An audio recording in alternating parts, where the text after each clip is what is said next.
Hello, my name is Ada Ejiofo. I work here in North Middlesex University Hospital, London. I'm an anaesthetist. Now, if you're wondering what that tongue-twisting word is... What is an anaesthetist? Well, an anaesthetist, first and foremost, is a doctor. An anaesthetist is a doctor who looks after you during your operation. I don't do the operation, but I ensure that you stay alive while the operation is being done. So, I take care of your breathing. I keep your heart beating. I protect your brain and your kidneys. As a modern anaesthetist, pain management is also an important part of my job. Once upon a time, a woman going through the pain of labour had no option.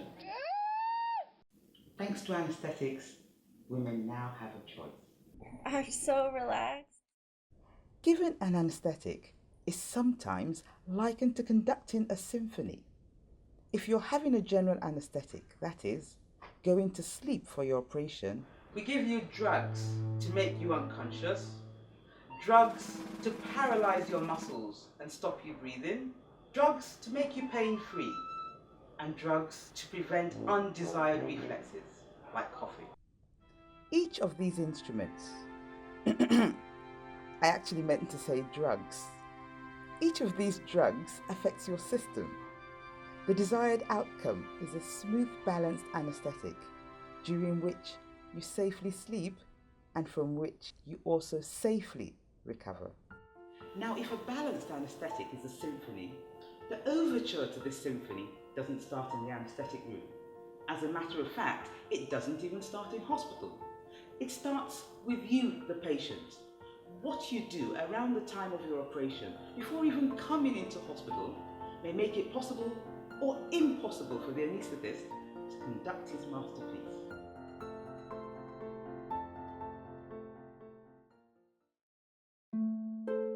Emine is an elderly patient who has been booked for an operation under a general anaesthetic.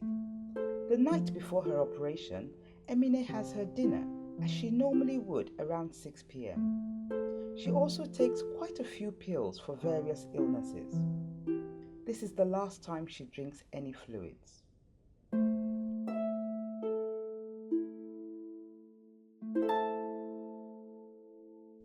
Some of Emine's medications are due in the morning, but she has been told not to eat or drink anything after midnight. She therefore avoids taking any tablets that morning.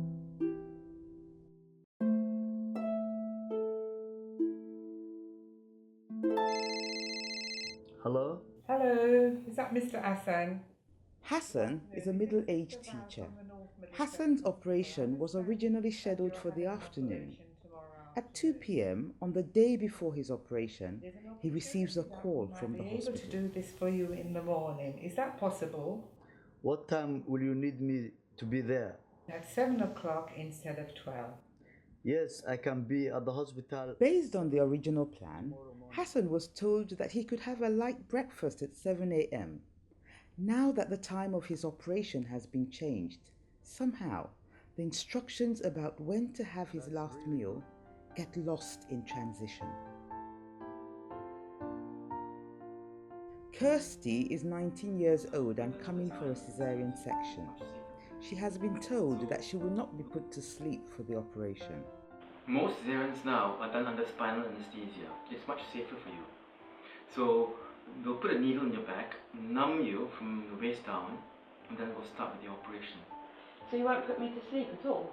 No, it's a fairly straightforward cesarean section in your case, so there's no need to go to sleep. But the anaesthetist will talk to you a bit more about this. On the morning of the operation, Kirsty arrives at the hospital feeling very hungry and thirsty. Prior to reporting to the maternity ward, she has a quick coffee with milk and sugar and a biscuit to stem the hunger pangs. Ranjika is a fit and well young professional. She is due to come into hospital for a planned operation.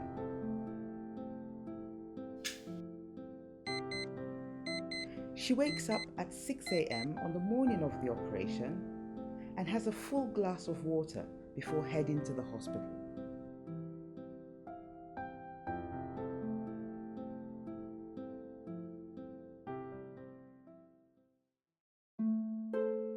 Emine, our elderly patient, eventually enters the anaesthetic room around 10 a.m., by which time she has not had any fluids for over 16 hours. She's already showing signs of dehydration. Her lips are dry and her veins, which are normally difficult to find, are even less visible as a result of dehydration. We're just going to look at your feet, all right? Right, we've finally found something in your foot, all right? That will be enough to put you to sleep, okay? Just breathe normally, in and out, as you will breathe normally. At the start of the anaesthetic, her blood pressure plummets, and the anaesthetist needs to give specific medication to bring her blood pressure back up. At the end of the operation, Emine is taken to the recovery room. Emine, you are in the recovery room, waking up from your operation. I'm Sinem and I'll be looking after you. She wakes up with an intense feeling of thirst. You're not fully awake. The intense thirst contributes to an unpleasant feeling of Emine, sickness. take nice deep breaths, in and out. In and out. She needs anti-sickness medication to help with the unpleasant feeling. It will be another 15 minutes before the unpleasant feeling very slowly starts to recede. Hassan arrives in hospital at 8:30 a.m. He is seen by the anaesthetist only to be told that he cannot be operated on that morning because he has already had breakfast. I don't know how this happened. On behalf of the whole team, I'd like to apologise, but we can't do your operation this morning. What? Do you mean I've wasted my time? I'm really, really sorry, but it's not safe for us to give you the general anaesthetic if you've had breakfast. Why did they not tell me? I have to say I don't know. If you wait here, I will go and speak with my consultant and the surgeons and get them to come and talk to you. Is that all right? Okay. Sister Valerie seems to recall telling Hassan not to eat anything after midnight. Hassan, on the other hand, does not seem to recall being told not to eat anything after midnight. The team realizes that it would be a waste of time and energy to keep debating who said what and when. The patient is already in the hospital and he needs to be sorted out. I'm very, very sorry for the confusion today. We will definitely do your operation at 2 o'clock. Hassan's operation is rescheduled. The rescheduling of Hassan's operation for the afternoon creates a vacant slot on the morning operating list. There is a frantic effort to rearrange the order of the list or even call in a patient from home to take up the vacant slot. But all to no avail. I'm really sorry, I really can't find anyone. There is now a peculiar problem that happens in hospitals not as infrequently as we would like. No patient. It's that peculiar scenario where there is an anaesthetic team, a scrub team, support staff, a surgeon, but no patient. On this particular day, the situation is further compounded by the fact that Hassan's operation has now made the afternoon list longer. The team will have to work well beyond the normal hours to finish all the cases, or another patient's operation may have to be cancelled for lack of operating time. Contrary to Kirsty's expectations, her operation also has to be deferred by 6 hours. Kirsty had assumed that it would not matter if she ate just one biscuit. So the issue is, if the spinal anaesthetic doesn't work, we may still have to give you a general anaesthetic, so put you to sleep. So that means we have to observe all the precautions for going to sleep, and that means for you not to have had anything to eat for 6 hours. But it's just one tiny biscuit. I know, but this is all about safety. But I've told all my friends and family that he'd be born this morning. I know, and we'll try our possible best to keep his birthday today. It just can't be this morning. We're going to have to wait 6 hours. We'll do our very best to keep his birthday the same, okay? Okay.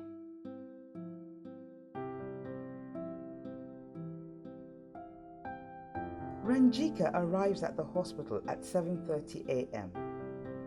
She is first on the operating list, which starts at 8:30. After her operation, Ranjika wakes up in the recovery room feeling hydrated, clear-headed, pain-free, and with no nausea. My name is Nafiza. I'll be looking after you. Okay? Yes, the operation also? Operation went fine. That was a nice sleep. Yes. What time is it? So if you needed an operation, which of these would you like to be your patient journey? A key element which made these patient journeys so different is the duration of the pre-operative fasting, the time at which they stopped eating and drinking before their operation. So, how to fast or how not to fast, that is the question. Now when you eat, the food travels down your food pipe into the stomach. In the stomach, the food mixes with stomach acid and digestive juices. It is then moved into the small intestine. The time it takes for food to travel out of the stomach is known as the gastric emptying time. For a carbohydrate meal, for instance, the gastric emptying time is about 6 hours. For a meal containing fatty or fried food, it takes 8 hours or even longer. When you're put to sleep, most of the muscles in your body relax. This includes the muscles of your breathing and food passages. Now, the muscles at the gates of the stomach also relax. If there is any food or drink in your stomach at this time, it can travel in the opposite direction to reach the back of your throat. Now, if you're awake and food gets into the back of your throat in error, your natural reaction is to cough. The problem is, when we give you a general anesthetic, we also suppress your ability to cough. In the absence of this protective reflex, any food or drink in the back of your throat can travel down your breathing passages and even get as far as your lungs. The process of food and or drink finding its way into your breathing passages is called aspiration. Now, if you were awake, it would be called choking. So aspiration is choking in their sleep. And aspiration, like choking, can also be fatal. The weight of scientific evidence is still in favour of the stomach not containing any solid material before an operation. However, our attitude to clear fluids has changed in the last 2.5 decades. Studies now show that it is beneficial to drink clear fluids up till 2 hours before your operation. Did I hear somebody ask what a clear fluid is? What is a clear fluid? Yes, I did. Traditionally, the definition of a clear fluid is that through which you can see clear print.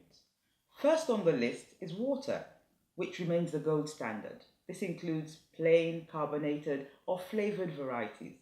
Other clear fluids include black tea, black coffee, squash, and clear fruit juices such as apple juice. Now note that the addition of milk to tea reduces the ability to see print through it. But that is not all. Tea or coffee with milk actually takes longer to travel through the stomach. So if it has milk in it, it's not a clear fluid. And to an anaesthetist, tea or coffee with milk is actually viewed as a meal. In the patient journeys that we saw earlier, there was insufficient fasting time in both Kirsty and Hassan's cases. This meant there would likely have been food in the stomach at the time of the anaesthetic. This increases the risk of aspiration. What we saw in Emine's case was the other end of the spectrum, an unnecessarily long fast. Now, if like Emine, you are on different tablets, you may still need to take some of your medication on the morning of your operation. For tablets that should be continued, The conventional advice has been to take these tablets on the morning of the operation with a sip of water. What volume is a sip of water? We conducted an experiment. We asked 10 members of staff at North Middlesex Hospital to drink a sip of water. The members of staff were of different ages, different body habitus, different gender, and different heights. Similarly, we asked members of staff and students at our collaborating institution, the College of Haringey, Enfield, and North East London, to do the same. We measured the volume. The average volume of a sip of water in our group of healthcare providers was 24.5 mils, with a range from 10 to 40 mils. The average volume of a sip in the group of staff and students was 37.8 mils, with a range from 4 to 79.5 mils. Why is this relevant? Studies have shown that it is safe and beneficial for patients to drink from 150 to 300 mils of water up to 2 hours before their operation. It reduces the risk of dehydration and makes the patients less uncomfortable.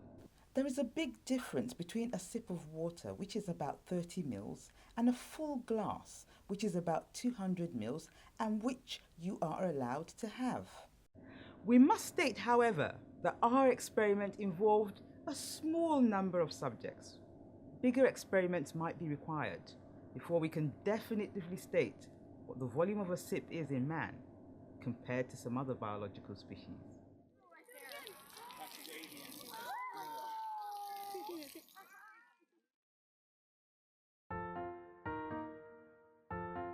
So, we've established that drinking clear fluids up to 2 hours before your operation is beneficial, but eating biscuits or drinking anything that contains milk is not. What about sweets? After all, we don't even think of sweets as food. Eating sweets close to your operation stimulates stomach acid. If you aspirate this very acidic fluid, it could cause severe damage to your lungs. On a scale of acidity, that's car battery acid at one extreme and water at the neutral point on this scale. You can see where other acidic fluids like lemon juice rank, and that is acid produced by your stomach.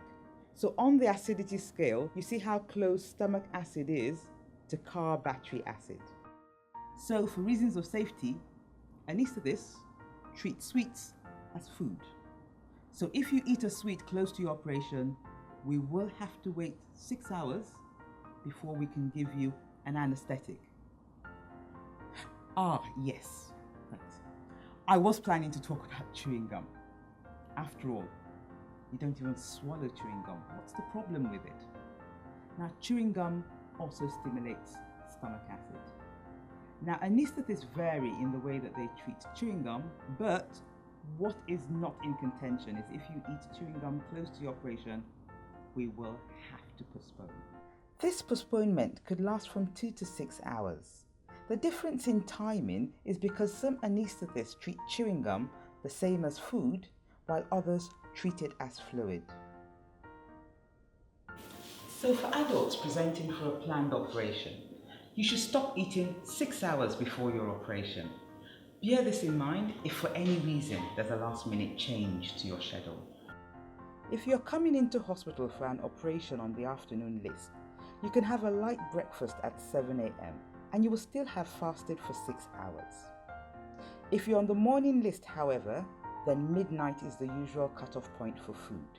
It is different for clear fluids. It is desirable for you to drink clear fluids up till 2 hours before your operation. The more we all know about what needs to happen, then the more likely it is that what needs to happen will happen. We save time, resources, and make your patient journey a smoother and safer one. Think of this as your contribution to my anesthetic symphony.